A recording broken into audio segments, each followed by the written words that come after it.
আপনারা যদি মনে করেন আমাদের আন্দোলনটা যৌক্তিক না, আমাদের আন্দোলনটা ভেস্তে দিতে চান, আমরা যদি এই কোটা সংস্কার করতে না পারি আমরা স্বেচ্ছায় কারাবরণ করব। আমরা সাধারণ শিক্ষার্থী এখানে আজকে সাত মাথায় দাঁড়াইছি। আমাদের সাধারণ শিক্ষার্থীর পাশাপাশি আমাদের অভিভাবক যারা, প্রয়োজন হলে আমাদের অভিভাবকরাও আমাদের এই দাবি নিয়ে তারাও রাজপথে চলে আসবে ইনশাআল্লাহ। গতদিনের ঘোষিত প্রোগ্রাম ছিল এবং কেন্দ্র ঘোষিত প্রোগ্রাম ছিল। আপনারা জানেন আমাদের এই কোটা বিরোধী কোটা বৈষম্য আন্দোলন আমরা বেশ কিছুদিন যাবৎ করে আসতেছি। প্রথমে আমি বলতে চাই আমরা আমাদের মধ্যে যে বিভ্রান্তিটা ছড়ানো আছে সেটা আমরা কিন্তু কোটার বিপক্ষে না, আমরা কোটার সংস্কার চাই। প্রথমে আপনারা এটা সেটা আপনাদের উপরের থেকে আপনারা শিডিউল করে নেবেন আমাদের কোটা কিভাবে স্থিতিশীল রাখা যায়। এবং আমি বলতে চাই যে আমাদের এই কোটা আন্দোলন থেকে অনেকের উপর গায়েবী মামলা হচ্ছে, আমরা কেউ জানি না।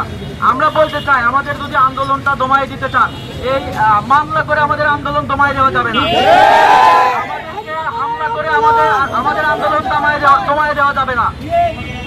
আপনারা যদি মনে করেন আমাদের আন্দোলনটা যৌক্তিক না, আমাদের আন্দোলনটা ভেস্তে দিতে চান, আমরা যদি এই কোটা সংস্কার করতে না পারি আমরা স্বেচ্ছায় কারাবরণ করব।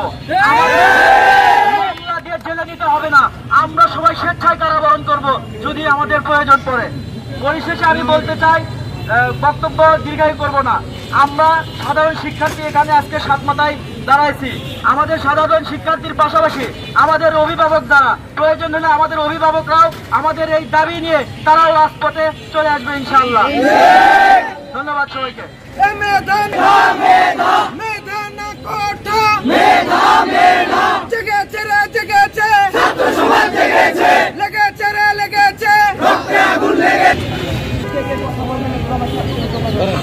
যে বৈষম্যর কোটা আন্দোলন চলতেছে সেই আন্দোলনে ঢাকা সহ সারা বাংলাদেশে হামলা হয়েছে। বিগত দিন হচ্ছে সেই হামলাগুলো আমরা অধিকার আমরা আর আমাদের সুযোগ সুবিধা যদি রাষ্ট্র দিতে বঞ্চিত হয় বা আমাদেরকে দিতে যদি ন্যায্য অধিকার দিতে রাষ্ট্র যদি অস্বীকৃত যায় তবে তাহলে আমরা রাজপথে